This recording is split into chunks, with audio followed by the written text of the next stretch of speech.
Viewers, in a significant development, the Indian media outlets have come together to join the lawsuit against ChatGPT maker OpenAI for using their copyrighted content without permission or payment.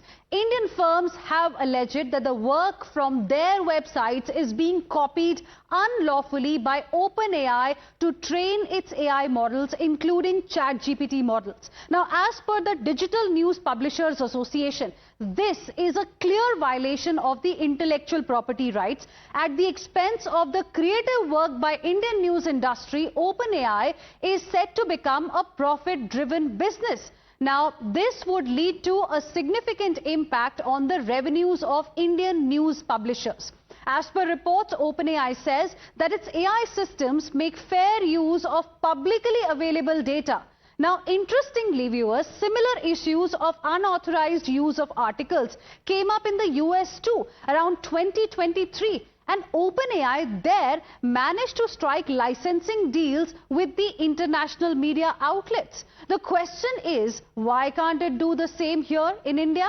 Why is it freely copying the Indian content? Let's also tell you a little bit about this lawsuit against OpenAI. The reason, as I explained clearly, is that unauthorized mass copying of Indian copyrighted content is something that is happening.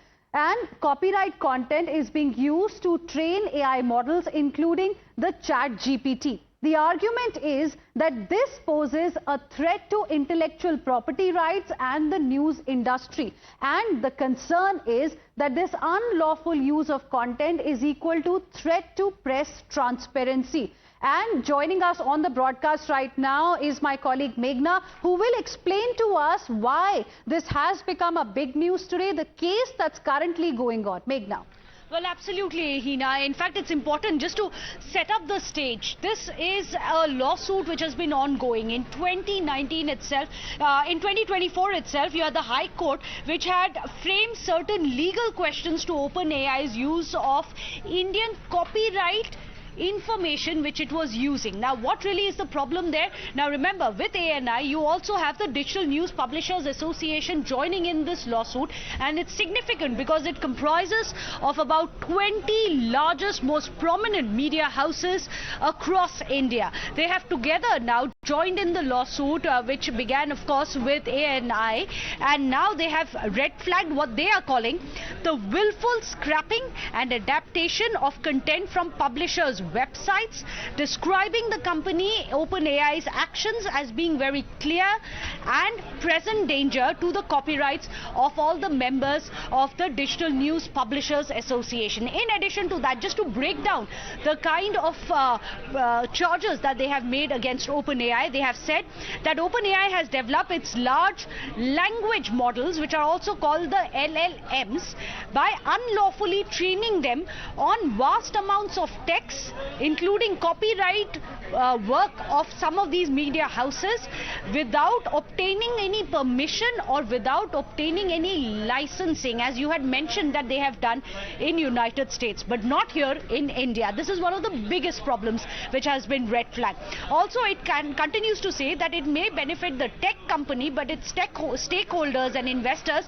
However, it is harming the efforts of the Indian news industry, which is trying very hard to put out original content, to put out copyright content, so that its viewers, those who are watching it are going to get something new and novel, and definitely within the copyright margins. Now, it has very categorically said that the concern over the threat of such practices posed to the transparency and the functioning of free press in India, and also about the sustainability of this entire industry as well, is going to be at stake due to the lack of transparency in the OpenAI's models, which could perhaps erode the quality and reliability of news content, as has been red flagged in several other countries as well, Hina, other than India.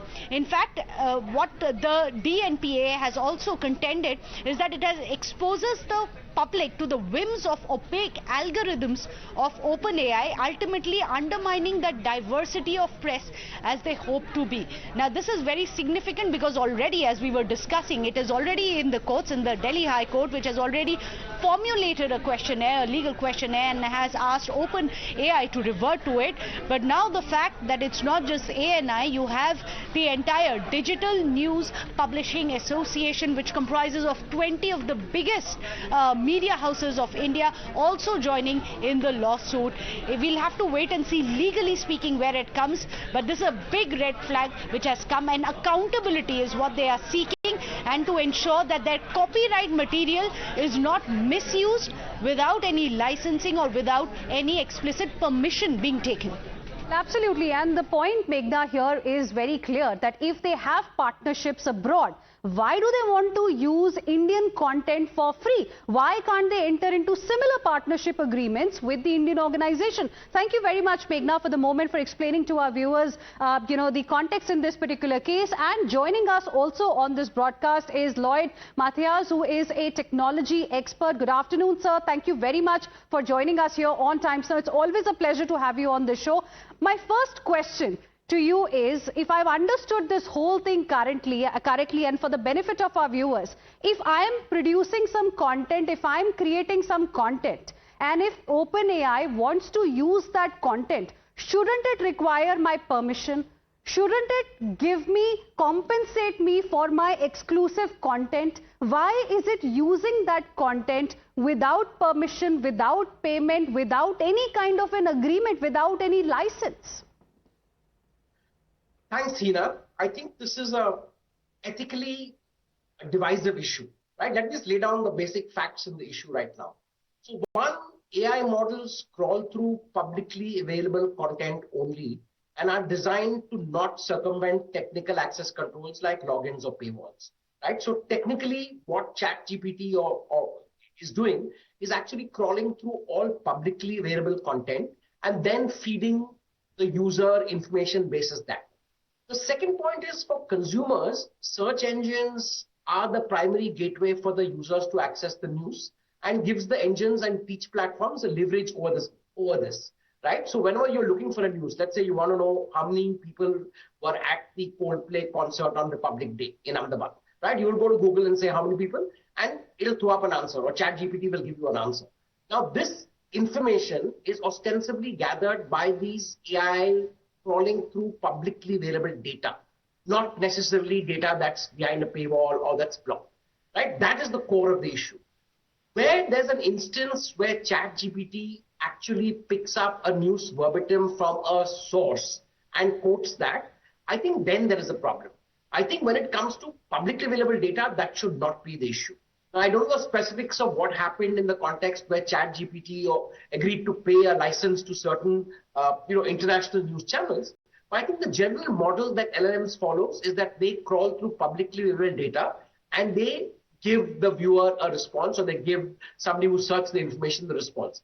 That's how it works. Okay, interesting. But in the United States of America, in New York specifically, the New York Times had sued OpenAI and its largest financial backer, Microsoft, in December 2023, accusing OpenAI of something very similar to what it is accused of doing here in India. So in that case, my question is simple. If in other countries, OpenAI can enter into some kind of partnership agreement, otherwise, how will the publishers really know whether the content that you are picking up is publicly available or not? There isn't any kind of transparency. Who is accountable in that case? So the question is simple. If they have agreements abroad, why do they want Indian content for free? Why can't they sit on the table with these publishers and, have some kind of an arrangement in place, seek their permission, use the data? Absolutely, Hina. I think there is no excuse if OpenAI has a direct agreement with publishers elsewhere in the world. They cannot have a differentiated approach to India. I think the same principles have to apply. However, I just want to qualify it by saying that if they use a specific source from a specific news publication, then they certainly need to credit that. And that clearly is open for whether there's some revenue sharing. However, if they genuinely crawl through the net and bring out information that's already in the public domain, that might stay away. Now, the legal implications of that will actually be, have to be worked through by the lawyers. But I think the fundamental issue is that if they have an agreement with other publishers elsewhere in the world for using exclusive content, and if they don't have it in India, then that's blatantly unfair. Do you buy this argument that they are only using publicly available data? I mean, otherwise, like they say, there is no smoke without fire. Otherwise, why would they face lawsuit here in India? Why would they face similar kind of accusations in other parts of the world?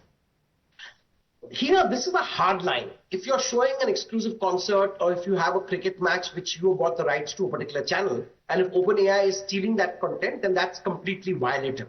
However, if there's something that's happened in the public domain, like a Coldplay concert or like a cricket match, where there are certain scores to be reported. Now, reporting a score, right? If I go to Google, if I go to ChatGPT and tell me what are the score of the last India-England ODI, I think that data is publicly available, right? It's only consolidating it to me on a single line and giving me the answer, right? So you cannot say that the BCCI can sue OpenAI because they reported a score of a match organized by BCCI. Okay. So I think there are ethical fine lines. But yes, when it's proprietary content, when a news house has done an investigative report, and if OpenAI uses that directly on its platform, then that is completely violative. All right. Lloyd Mathias, appreciate you joining us here on Times Now and explaining to our viewers what this really means. Clearly, it is a cause of big concern for Indian news publishers, and we'll, of course, be keeping you ahead on this big story from the tech world. We will slip into a very, very short break right now. More news and updates on the other side. Don't go anywhere.